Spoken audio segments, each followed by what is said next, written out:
En azından son 30 yıla bakıldığında Mart ayının gelişi bir başka coşkuya vesile oluyor. Hem kültürel hem de daha fazlası siyasal bir motivasyon söz konusu oluyor. Kuşkusuz bunun nedeni Nevroz. Kürtçe kelime anlamı yeni gün. Bildiğimiz, yaşadığımız ve bizatihi deneyimlediğimiz üzere her yıl 21 Mart'ta büyük Nevroz kutlamaları yapılıyor. Öncelikle şunu belirterek başlamalıyım. Nevroz sadece Kürtlere özgü bir yıl dönümü ya da bayram veya özel bir gün değildir. Örneğin Farsların, Hintlilerin, Azerilerin, Belucilerin ve daha birçok milletin de Nevruz'u bir şekilde kutladığı ve bugüne bir anlam yüklediği görülebilir. Bununla birlikte Kürtler açısından, özellikle de Türkiye'deki Kürtler açısından Nevruz'un artık günümüzde iç içe geçmiş ve bütünleşmiş bir anlam dünyası vardır. Bir yandan sosyal bir etkinlik iken öbür yandan kültüre ve doğaya dair içeriğe sahiptir. Bir yandan kültürel etkinliklerin sergilendiği bir panayır havası söz konusuyken öbür yandan keskin bir politik içerik ve etkinlik alanı hakimdir. Bütün bu anlamlar dünyası elbette Nevroz'un tarihi dönüşümüyle ilgilidir. Dolayısıyla bir tarihsel anlatı, daha doğrusu bir söylence veya mitoloji olarak Nevroz'un geçmişi her zaman dikkat çekmiştir. Nevroz'un ilk kez yer aldığı tarihsel kaynaklar hakkında muhtelif görüşler var. Ancak en bildik tarihsel ve edebi metinlerin başında kuşkusuz Firdevsi'nin Şahnamesi geliyor. Fars olan Firdevsi'nin anlatısında Kral Cemşid'in başına Zahak veya Dehak diye şeytani görünümlü bir zalim musallat olur. Nihayetinde demirci Kave, yaygın bilindiği şekliyle Kava ortaya çıkar ve Cemşid'i Dehak'tan kurtarır. Böylece kral koltuğuna da Feridun oturur. Dolayısıyla bugün bir kurtuluş ve bayram günüdür. Bazı Kürt araştırmacılara göre Firdevsi'nin anlatısındaki Kava'nın rolü talidir, yani bir tür figürandır. Çünkü Firdevsi'nin esas derdi İran şahlarını, krallarını övmek olduğu için haliyle bir halk kahramanına en fazla şaha hizmet ettiği oranda yer vermiştir. Yani Kava'nın Firdevsi'nin anlatısında hak ettiği yeri bulmadığı ileri sürülür. Peki Kürt kaynakları bu konuda ne diyor? Kava'ya hak ettiği yeri vermiş midir? Bilindiği kadarıyla Nevruz'dan ya da Dehak'tan söz eden ilk kişi Kürt hükümdarlarının veya mirlerinin tarihini yazan Şerefhani Bitlisi'dir. Esasında bugün Kürtler arasında yaygın olarak kabul edilen Dehak veya bugünkü anlamıyla Nevruz hikayesinin kaynağı da Şerefhan Bitlisi'nin 1597'de yazdığı belirtilen Şerefnamesidir denebilir. Bu arada bugünkü anlamıyla Nevruz dedim çünkü Bitlisi'nin kitabında Dehak hikayesinden söz edilirken Nevruz'dan söz edilmez. Ancak günümüzde bu iki hikaye birlikte anılır, üstelik aşağı yukarı Bitlisi'nin aktardığı biçimiyle. Bitlisi'nin anlatısına göre Peştadilerin veya Bışdadilerin, o dönemki Farsların yani, hükümdarı Cemşit bütün İran ve Turan topraklarında hüküm sürüyordu. Sonra başına Dehak ya da Zehak adlı ceberut biri musallat olur. Dehak, ceberut, Allah'tan korkmaz, merhametsiz biridir. Dikkat edilirse Bitlisi'nin bu anlatısında Firdevsi'nin etkisi açıktır.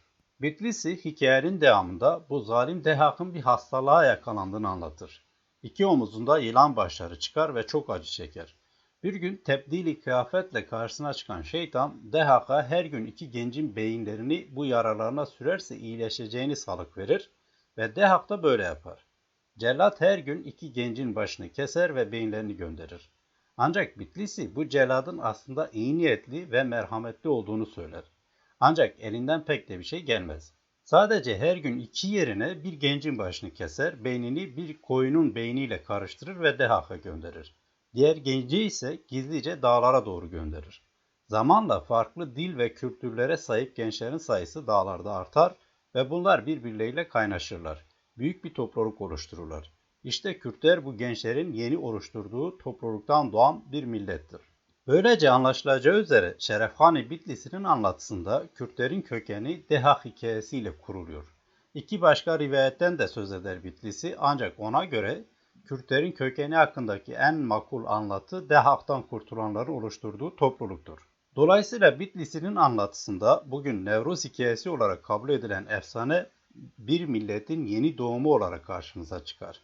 Metinde Nevruz kelimesi geçmemiş, Kava ismi de geçmez. Sadece gençlerden birini özgür bırakan ve böylece Kürt milletinin oluşmasına vesile olan merhametli bir cellattan söz edilir. Tabi bu hikaye bugün Kürt milletine tarihsel mit oluşturanlar tarafından bir bakıma yeniden keşfedilmiş ve tamamlanmıştır. Biraz önce de bahsettiğim gibi böylece gençlerin bir araya gelmesini sağlayan kişi Demirci Kava olmuş ve Kava liderliğinde DEHAK'ın devrildiği gün de Nevroz günü olmuş. Nevroz anlatısının yer aldığı bir diğer metin ise bugün pek çok Kürt milliyetçisi açısından bir başucu kitabı olan Ahmedi Hani'nin Memuzin adlı eseridir. Kürtlerin birlik olmalarını, dillerini korumalarını ve bir hükümdarın hükmü altında bir araya gelmelerini isteyen Hani, bu nedenle anakronik biçimde Kürt milliyetçileri tarafından milliyetçilik ideolojisinin ilk temsilcisi kabul edilir. Hatta bazılarına göre Şerefhani Bitlisi'yi de bu minvalde kabul etmek mümkündür. Bu konularla ilgili daha önce yaptığım 2 podcast'i dinlemenizi öneririm. Hani'nin Nevroz'una devam edecek olursam, Hani Memuzin'de epey geniş bir yer ayırır Nevroz'a. Bununla birlikte Hani'nin Nevroz anlatısında Dehak'tan, Kava'dan falan söz edilmez. Hani gün görmüş deneyimli yaşlının sözlerine yer verir ve buradan hareketle eski zamanlarda bir geleneğin olduğundan söz eder. Bu gelenek Nevroz'dur. Hani'nin tarifine göre Nevroz bugün kabul edildiği biçimiyle Mart'ın 21'ine denk gelir. Nevroz gününde köylerde, şehirlerde yaşayan herkes süslenir, büyük bir coşkuyla kırlara çıkar, yani bütün evler boşalır, herkes bugünü kırsal bölgelerde, dağlarda bir panayır havasında kutlar. En önemlisi de bugün genç kız ve erkeklerin tanışıp arkadaş oldukları ve murada ermek için ilk adımı attıkları bir gündür. Dolayısıyla Hane'nin kitabının genel politik muhtevası içinde Nevruz anlatısına da ille de bir politik içerik kazandırmak zor görünüyor. Çünkü bu anlatı daha kültürel, sosyal ve doğaya dair bir içeriktir. Doğrusu Hane'nin tarifine yakın Nevruz kutlamalarına bugün daha çok Doğu ve Güney Kürdistan'da rastlanır. Yani İran ve Irak Kürtleri arasında daha ziyade kıra çıkarak Nevruz'un bir karnaval havasında kutlandığına bizzat kendim de tanık oldum. Daha yakın zamanlara geldiğimizde ise bir başka ismin Demirci Kava hikayesini konu ettiğini görürüz. Bu isim Halil Hayali. 25 Ekim 1918 tarihli Jin dergisinde Kırdi Bitlisi mahlasıyla Hayali bir yazı yazmış. Bu yazı esasında önemli bir konu hakkındadır. Söz konusu dönemde İttihat Terakki Cemiyeti tarafından yayınlanan bir kitap var. Doktor Fritz imzasıyla çıkan Kürtler adlı bir kitaptan söz ediyorum. Bu kitap çok önemli. Çünkü ilk kez Kürtlerin aslında Turani kökenden geldikleri yani Türk oldukları tezi bu kitapta savunuluyor. Daha sonra bu tez Türkiye Cumhuriyeti'nin resmi tezi haline geliyor ve kitap da temel kaynaklardan biridir. Bu sahtekarlık ürünü olan kitaba dair de daha sonra ayrıca bir yayın yapmayı düşünüyorum. Şimdilik bu kadarından söz etsem yeterlidir. İşte Halil Hayali bu kitap yayınlandıktan hemen sonra Jin dergisinde epey sert bir karşı yazı yazıyor ve yazının meramı Kürtlerin Türk olmadığı, İrani bir halk olduğu hakkındadır. Hayali bu meramını açıklarken Şerefhani Bitlisi'nin anlattığı Dehak hikayesine başvurur ve her ne kadar Şerefname'deki hikayeyi bazı yönleriyle abartmış ve hatta bazı verileri yanlış aktarmışsa da sonuç olarak Hayali de Bitlisi'nin anlattığı efsaneyi Kürtlerin kökeni ve Türklerden farklılığı açısından ele almış ve bir bakıma tarihi yeniden kurgulamıştır. Ancak Hayali Bitlisi'den farklı olarak Dehak ve Kava hikayesine eklemeler de yapmıştır. Ona göre zalim bir Arap hükümdarı olan Dehak'ın beyinlerini almak için başlarını kestiği gençlerden ikisi Kava'nın oğullarıdır. Birçok kişi Dehak'ın zulmünden dolayı göç etmek zorunda kalır. Ancak Kava göç etmez. Yaşananlara isyan eder, sokağa çıkarak bağırır, isyanı tetikler. Bunun neticesinde de Dehak yok edilir. İşte bu olay Hayali'ye göre yazdığı şekliyle aktaracak olursam bir kurtuluş ve bağımsızlık olayıdır. Dolayısıyla bugün de bir ulusal kurtuluş bayramıdır, Kürt bayramıdır. Nitekim Hayali, Dehak'ı devrenlerin Kürt olduklarına ve bugünü de sadece Kürtlerin kutladığına emindir. Ancak ilginç olan şu ki Hayali'nin sözünü ettiği Demirci Kava liderliğindeki bu Kürt bayramı ya da Kurtuluş Günü'nün tarihi 21 Mart değil 31 Ağustos'tur. Yani aslında Nevroz'la yakından uzaktan ilgisi yoktur. Ayrıca dönemin bir diğer önemli Kürt milliyetçisi ki kendisi daha sonra Hoybun Cemiyeti'nin kuruluşu ile Ağrı isyanı sırasında da etkilidir. Yani Memduh Selim Bey'den söz ediyorum. Memduh Selim Bey de Cin dergisinin 2 Ekim 1919 tarihli 25. sayısında Dehak ve Kave hikayesini konu edinen benzer içerikte bir yazı yazmış ve o da Kave özel günü olarak 31 Ağustos'u işaret etmiştir. Memduh Selim Bey'e göre Kave'nin DHK'a karşı ayaklanması Kürt tarihinde kaydedilmesinden vazgeçilmeyecek bir büyük mevkiye sahiptir. Ve dolayısıyla Kave, dünyadaki zalimlerin önde gelenlerinden olan DHK-ı zalime karşı bir milleti ayaklandırmakla kuşaklara övüneceği bir medeni yiğitlik anıtı dikmiştir. Memduh Selim Bey'in tarifi bu şekilde. Hatta Memduh Selim Bey aynı yazısında o yıl Kürt Tamimi Maarif ve Neşriyat Cemiyeti tarafından Kave Ulusal Günü dolayısıyla bir müsamere düzenlendiğini ve çok sayıda kişinin müsamereyi seyretmeye geldiğini de yazmıştır. Burada bir hususa dikkat çekmek gerekir. Jin dergisi 21 Mart'ı ve Kave Ulusal Günü'nü ayrı ele alır. Nitekim Mehmet Emin Bozarslan'ın da dikkat çektiği üzere Jin dergisinde 21 Mart'a dair yazılar da var ve burada bugün Sersal yani yeni yıl ya da yılbaşı olarak tarif edilir.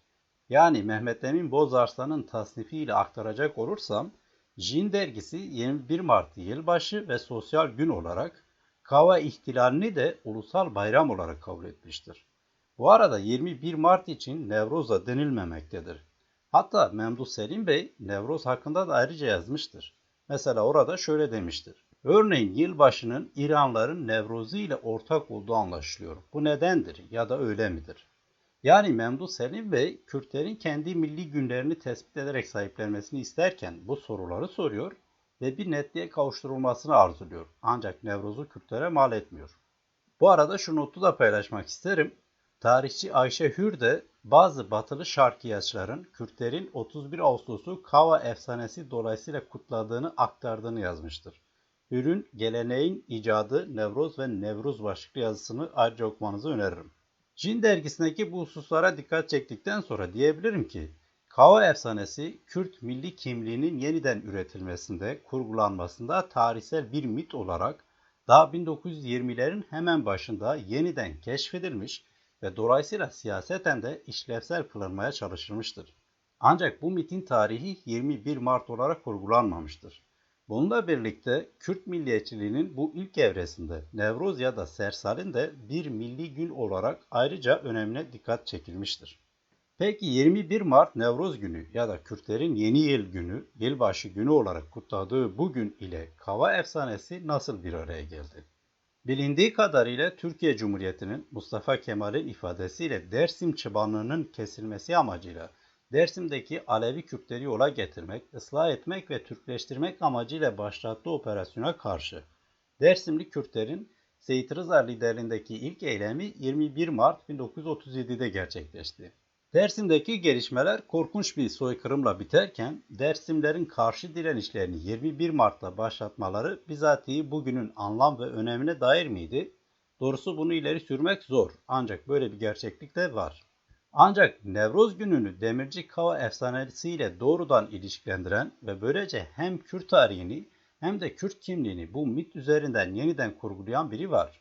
1926-1930 aralığında cereyan eden Ağrı İsyanı'nın liderlerinden İhsan Nuri Paşa. Ağrı İsyanı'nın bastırılmasından sonra İran'da yaşamını sürdüren İhsan Nuri Paşa, Kürtlerin Kökeni adlı bir kitap yazar. Bu kitapta İhsan Nuri Paşa, Firdevsi'nin şehnamesinden yola çıkar ve buradaki Gavi efsanesini Demirci Kava efsanesi olarak yeniden yorumlar ve böylece Asur kralı olduğunu belirttiği DHK'ı alt eden Kava ve onu takip edenleri Kürtler olarak değerlendirir. Bu olayın da 21 Mart'ta gerçekleştiğini savunan İhsan Nuri Paşa'ya göre bugün Tolhol'dan yani intikam bayramıdır. Doğrusu İhsan Nuri Paşa'dan söz etmişken aynı dönemde yani 1940'lı yılların ikinci yarısında ya da Mahabat Kürdistan Cumhuriyeti zamanı ve sonrasında da Nevruz'dan söz etmek lazım. Nitekim İran'daki Kürtlerin hafızasında aslında bu dönem itibarıyla Nevruz'un politik muhtevası daha belirgindir. Bunun en önemli örneği Piremert adlı Kürt şairinin bu dönemlerde, daha doğrusu 1948 Nevruz'u dolayısıyla yazdığı ve Kürt ses sanatçısı Hasan Zirek tarafından bestelenen Nevruz şiiri açık biçimde politik bir içeriğe sahiptir ve Nevruz'u tamamen milliyetçi söyleme ve duyguya uygun olarak tarif eder. Bu nedenle Hasan Zirek'in seslendirdiği Nevruz şarkısı bugün de özellikle Doğu ve Güney Kürdistan Kürtleri tarafından bir marş olarak kabul edilir.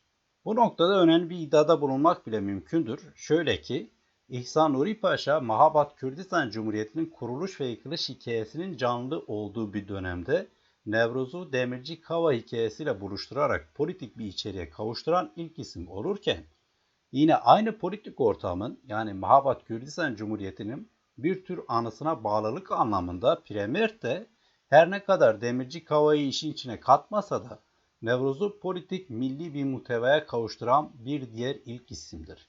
Yani bu iki ismin Nevruz'a yüklediği anlam bugün çok daha belirgin bir hal almış durumda. Bu ideali tezi ileri sürdükten sonra ve Premert vesilesiyle de sözlü edebi eserlerde Nevruz'un nasıl yer aldığına getirmişken birkaç ekleme daha yapmakta fayda görüyorum. Daha önce Ahmed Khane'nin Memuzin'inde Nevruz'un nasıl işlendiğini söyledim. Aslında ondan önce Melai Ciziri de benzer şekilde yani bir şenlik ve yeni gün olarak Nevruz'dan söz eden şiir yazmıştı. Yine Ahmed Khane'den sonra mesela Süleymaniye Kürtlerinden olan Nevlevi'nin Nevruz temalı şiirleri vardır. Yine şiirlerindeki milliyetçi tema dolayısıyla 20. yüzyılın başlarında Kürtlerin ikinci hanisi olarak bilinen Hacı Kadri Kuy de Nevruz'a dair şiir yazmıştır. Onun şiirinde de Han'ınki gibi bahar ve şenlik havası vardır. Başka bazı isimleri de saymak mümkün. Mesela Kürt dili, edebiyatı ve siyasetinde epey önemli bir yer tutan, bir tür öncü misyonu bulunan Celadet Ali Bedirhan'ın Havarına da bakılabilir. Havarda yeni gün veya Nevruz temalı bazı yazılara rastlamak mümkün. Örneğin Havar'ın 15 Nisan 1942 tarihli 42. sayısında Celadet Ali Bedirhan Herekul Azizan adıyla Nevruz başlıklı bir yazı kaleme almıştır.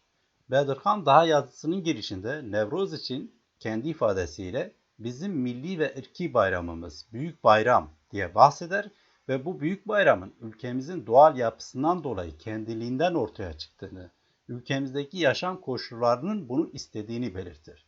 Yani anlaşılacağı üzere kışın sert tabiat olaylarından sonra baharın gelişi anlamında yeni yılın başlangıcı olarak Nevruz'un bir anlamı vardır Bedirhan içinde. Nitekim Bedirhan bu yazısında Ahmed Khane'nin Nevruz'la ilgili beyitlerini de yayınlar. Celadet Bedirhan'ın yazısında ilginç bir nokta da şudur. Bedirhan eski bir Kürt geleneği olan Nevruz'un eskiden çok daha görkemli biçimlerde kutlandığını ancak şimdilerde o kadar da ilgi görmediğini belirtir. Buna rağmen bir milli gün olduğunun da altını çizer. Bununla birlikte Zerdüştiler için de kutsal bir gün olduğunu söylediği Nevruz dolayısıyla Celadet Ali Bedirhan da İranlı padişah Cemşid'in hikayesini anlatır. Ancak bu hikaye Firdevsi'nin ya da Şerefhan Bitlis'in anlattığı türden bir hikaye değildir. Celadet Bedirhan şöyle yazıyor. Deniliyor ki bu bayramı İranlı efsane padişah Cemşid ilan etmiş ve dünyanın oluşmasından sonra bugün de her bir yıldız dört bir yana uçmuş ve dağılmış. Yani Celadet Ali Bedirhan bir şekilde Cemşid'in hikayesini ve Nevruz'u bir araya getirmişse de ancak bugünkü anlamda Demirci Kava ile Nevruz'un bütünleşen hikayesinin temelini oluşturacak biçimde bu olmamıştır. Celadet Ali Bedirhan ve Premert gibi Kürt edebiyatında ve de siyasetinde önemli bir yer tutan diğer bir isim de Osman Sebri'dir. Kendisi Hoybun Cemiyeti'nde ve daha sonra Celadet Ali Bedirhan'ın Havar dergisinde de etkili olan isimlerdendir.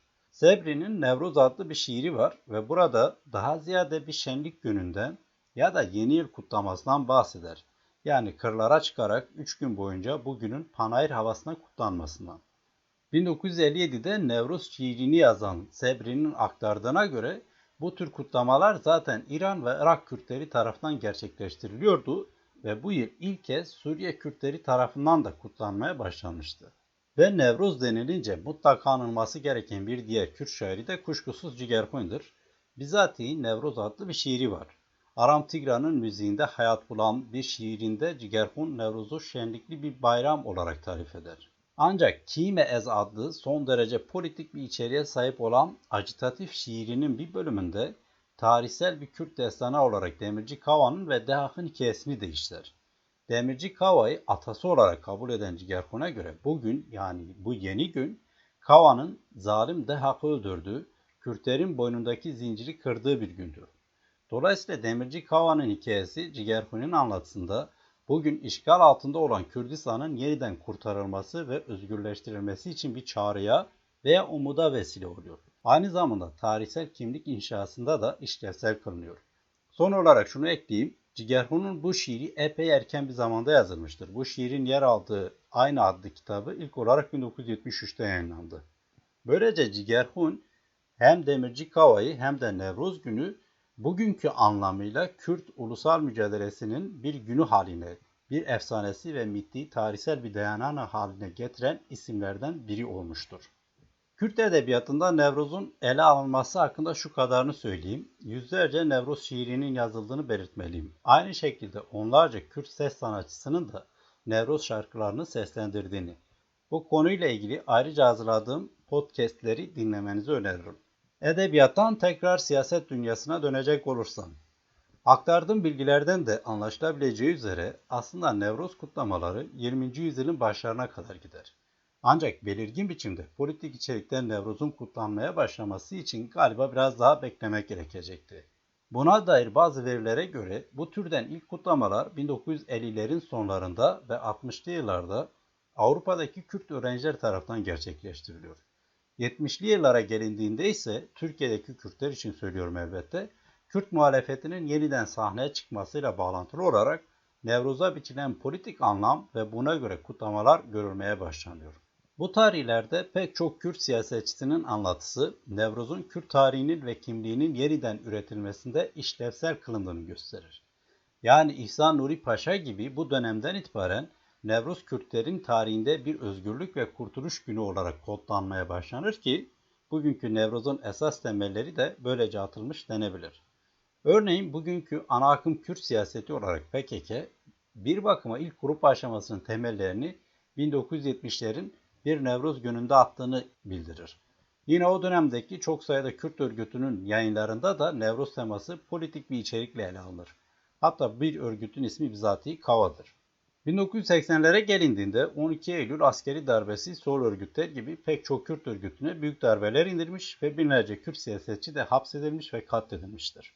Ancak Diyarbakır 5 Nuru cezaevinden özellikle söz etmek lazım. Burası Kürtlere yönelik her türlü vahşi işkence yönteminin devreye konulduğu ve bu yönüyle Kürtlerin hafızasında yer edinen bir yerdir.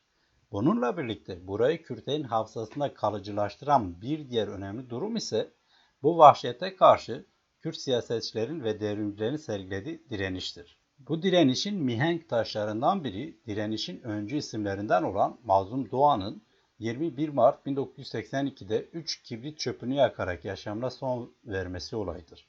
Bu nedenle bugün PKK ve taraftarları tarafından Mazlum Doğan, çağdaş Kava olarak adlandırılır. Aynı şekilde 1990'ın Nevruz'unda Zeki Alkan'ın bedenini ateşe vererek Kürtlere yönelik baskıları protesto etmesi de benzer bir anlama sahip olmuştur. Daha sonra da bazı kadınların benzer eylemler gerçekleştirdiğini eklemem gerekecek 1990'lı yıllar itibariyle. Bütün bu gelişmeler elbette özellikle 1990'lardan itibaren Nevruz'un Türkiye'deki Kürtler nezdinde bambaşka bir gün haline geldiğini gösteriyor. 1990'dan bugüne Nevruz Türkiye Kürtleri tarafından hiçbir zaman sadece bir şenlik veya yeni yıl günü olarak kutlanmadı.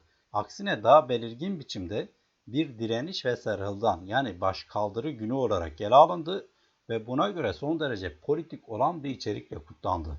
Kürt muhalefetini her zaman bildik yöntemlerle bastırmaya alışkın devletin ise özellikle 1990'lı yıllarda tepkisi tam aksine olmuş, her alanda olduğu gibi Kürtlerin Nevruz gösterilerini ve politik taleplerini bastırmakla uğraşmıştır.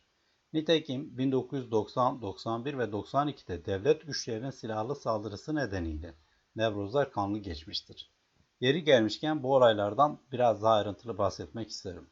Cizre'de Nevruz öncesinde 15 Mart 1990'da 15 bin civarında insanın katıldığı bir eylem gerçekleştirildi. Ve devlet güçlerinin eylemcilere saldırısı sonucu 5 kişi öldü, 200 kişi de gözaltına alındı. 20 Mart 1990'da Mardin Savur'da öldürülen 13 PKK mensubunun cenazesini almak isteyen Cizre ve Nusaybin'deki kalabalıklar bir kez daha devlet güçleriyle karşı karşıya geldi. Nusaybin'deki olaylarda 2 kişi yaşamını yitirdi. Bir yıl sonra 21 Mart 1991'deki Nevruz kutlamaları sırasında da olaylar çıktı. Dar geçit, Nusaybin, Diyarbakır, Kulp, Hani, Cizre, Adana ve İstanbul'daki kutlamalara devlet güçleri sert müdahalede bulundu ve çıkan olaylarda belirlendiği kadarıyla 31 kişi yaşam yitirdi.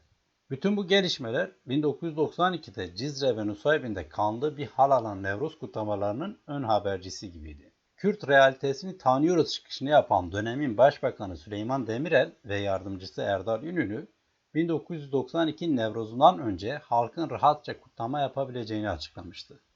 Siyaseten yapılan bu açıklamaların da etkisiyle önceki yıllara nazaran daha rahat davranan halk, Nusaybin, Şırnak ve Cizre'de kutlamalara bir gün önce başladı ve herhangi bir olay yaşanmadı. Öbür yandan devlet birimleri ise PKK taraftan halkın ayaklanmaya teşvik edileceği iddiasıyla sert güvenlik önlemleri almaya başlamıştı. 21 Mart günü başlayan kutlamalara Nusaybin'de 20 bin civarında insan katıldı ve kutlamalar sorunsuz bitti. Ancak Cizre ve Şırnak'ta devlet güçlerinin kutlamaya gelenlere yönelik müdahalesi sert oldu. Şırnak'ta kurulan kontrol noktalarında arama yapmak isteyen devlet güçleri halkın tepkisi üzerine ateş açtı ve ilk belirlemelere göre burada 17 kişi katledildi. Çok sayıda kişi yaralandı. Böylece olaylar başta Cizre ve Nusaybin olmak üzere birçok kente sıçradı ve ertesi günde devam etti. Bu üç kente sokağa çıkma yasağı ilan edildi.